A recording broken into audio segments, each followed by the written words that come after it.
Hey, what's going on, everybody? Bobby Davis here let me get over to mine, with another live journaling session. Again, my name is Bobby. Full transparency, I work with the Mind team, part of the team building this product. And so this is all about showing kind of how I use the product really in a personal way and um, ways that it really helps me sort of expand on the things that I'm looking to explore within my own journal entries, things that I'm interested in exploring within myself, and and yeah, how it helps me do that. So we have another journal entry today. This one actually did not come from the journal. I typically take them from here, type them up. This one didn't come from the journal actually. This one came directly from my phone because sometimes I journal in my phone too. There will be times when I'm out and about, and maybe I can't get to my purple journal, and so I'll just jot something down, right, really quick. So I pretty much capture information wherever I can, and for me, one thing I noticed, I personally used to have a romanticism about journaling in my journal. I used to think that was the only way, you could really capture information, right? If it's handwritten and if it's all these things. Um, But as I continue to journal or as I continue to try to understand myself, which in itself is a self discovery process, um, I think I can feel when there's sort of a genuine emotion rising up within me, and when I sort of really feel pulled to capture something new. I feel like I'm getting a download. Maybe we'll call it like that, or maybe I feel like I have like some new insight that maybe I hadn't got to before, and I want to capture that. And so, I've gotten much more comfortable with using my phone or using my journal or a scrap paper, and much less romantic about how I capture that, and much more disciplined about capturing that. So, for me, that's what's working for me on my own journey, and so that's why I'm sharing with you guys. So today, I'm sharing one which really covers a couple different topics. And as I continue to do this, I'm starting to see how topics are sort of interweaved with each other. And in this particular topic, talking specifically about what I notice myself doing in particular relationships and patterns that I notice myself doing, and um more specifically, referencing the fact that when I sense any sort of tension or when I sense any sort of dissonance in a relationship that I'm having, I notice that it always sort of turns a 180 back on myself. Um, and it wasn't until I did a couple of these entries that I really started to kind of see this happening. Um, I talked a little bit in my last video, kind of about shadow work, and that's something that I'm exploring on my own. That I'm continuing to learn about. By no means am I an expert, but as I continue to explore that and learn what that means for me personally, um, I'm starting to get exposed to more of these patterns that for a long time really, really went under the surface. Again, if that's something that interests you, really go do your own research. That is an entire world of which I'm not an expert, and you should go learn what you need to learn about that. But for me, it's really been a tool to kind of cut through a lot of these surface level layers and get right down to sort of the root causes of things for me, and help myself sort of uncover things that maybe I wasn't even aware of before.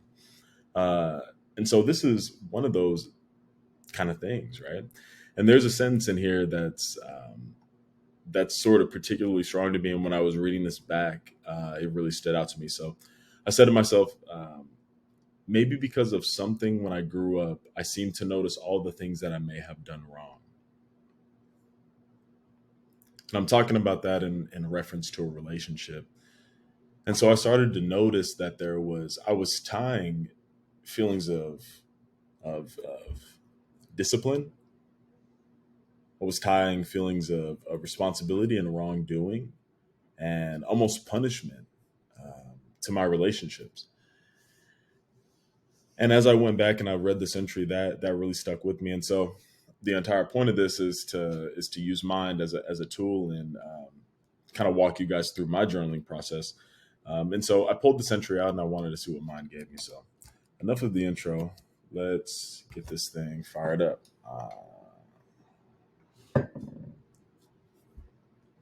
And we'll see what it has to say.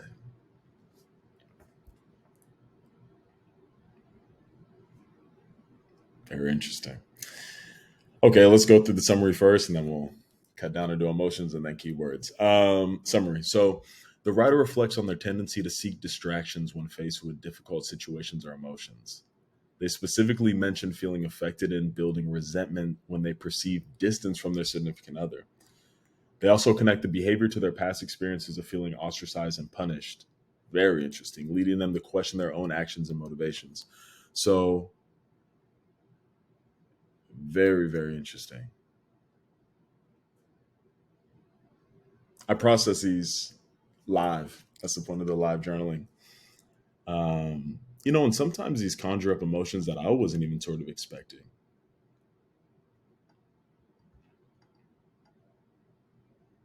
Very interesting. Emotions: frustration, insecurity, resentment, self doubt, and vulnerability.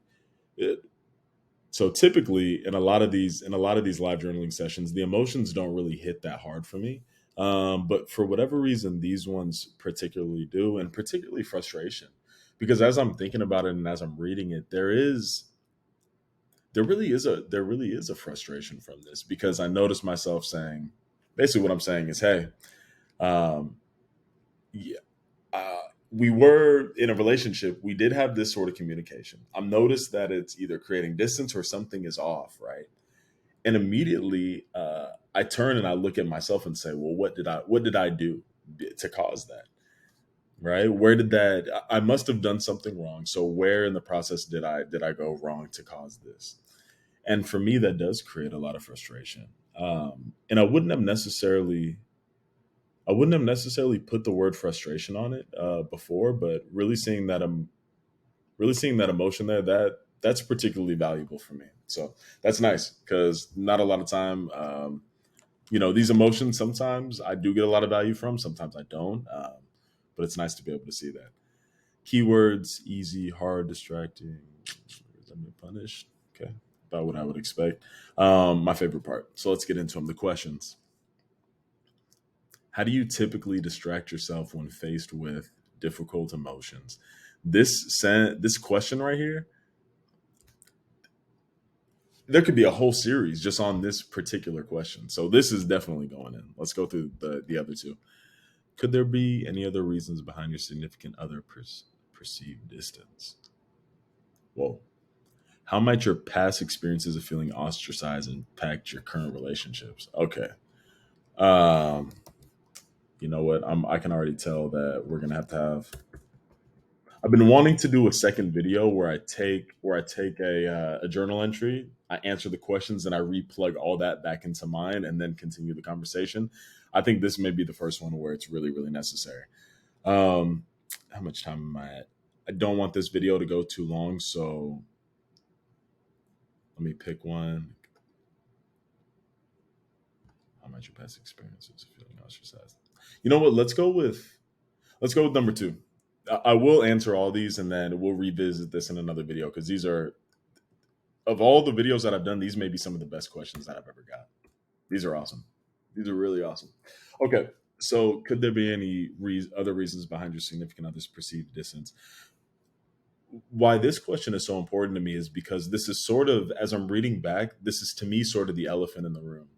And as I get exposed to some of my thinking patterns, what I really see is that if I'm looking at myself in an objective point of view, if I'm standing back here and looking at my actions, what I'm seeing is that, like, hey, Bobby, you keep assuming that you're doing something wrong to create this distance, and in a way, that's actually quite selfish.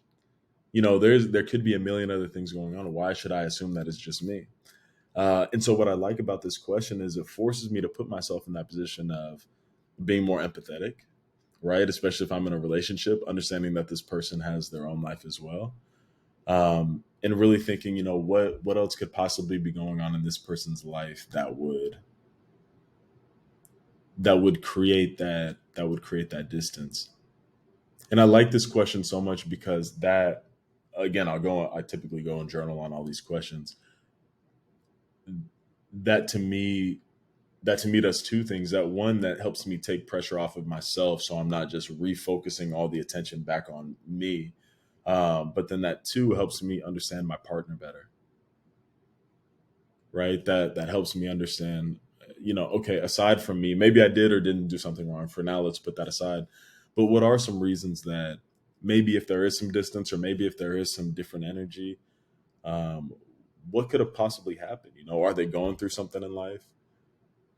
Are they being challenged with something? Do they maybe feel like they don't have an outlet to speak? There's any number of different reasons, and I like that. And just as a quick aside, this is why I do take up the practice of journaling.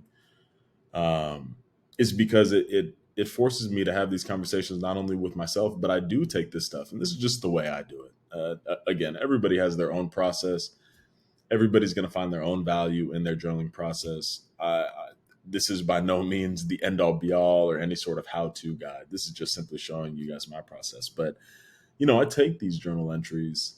I look and I try to find and see, hey, is there any value in there? And if it's natural, I can bring that actually into my relationship, and that sparks questions that I can actually ask to my partner, or ask to my family, or talk about with my friends. And for me, that's really the value of this. Um, I talk about this a lot with the people I work with my friends. Once I really am able to see something, the action sort of takes care of itself. Once I'm really able to see what the root cause of something is, once I'm able to peel back the layers, it doesn't feel like I'm doing anything, so to speak. Right? There is no effort. It's simply that what was once crowded with bushes, right? If we're talking about paths in the mind, for me, once what was once covered with bushes is now clear, and that path is there for me to go down. And so that's nice, and that's why I think Mind is such a great tool. That's why that's why I'm using it. That's why we're working on it. Is because even though everybody may get some different value out of it, for me it's really powerful in that sense, and it helps me get to these more objective level conversations, and it helps me ask some of the deeper questions. And so that's why I value it so much.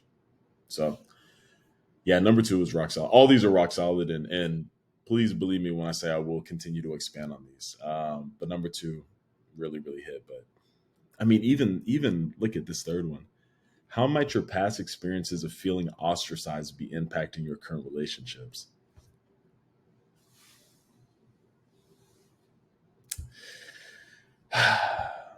It's a banger. It's a really, really good question. Um, I'm going to leave it right there for now. I think that was a really, really nice sort of analysis. This helped me gain some insight on this particular topic, which this is this is something really deep for me, and it's something that as I'm doing more of these entries, I'm seeing as a more and more and more of a recurring theme, and I'm getting more comfortable with, and I'm getting more comfortable exploring. So thank you all for tapping in. Of course, Mind resources are going to be in the description. Links to the demo, which I'm using here, links to the marketing website. If there's any comments or any ideas about features, we have the leave a feedback, and we have the report a bug back. So if there's a bug, report it. If you guys have any feedback or any ideas or features you like or stuff you want to see, stuff that's useful, stuff that's not, please communicate with us. We love that. We always just want to make the product better. So thank you so much, and I will talk to you guys soon. Peace.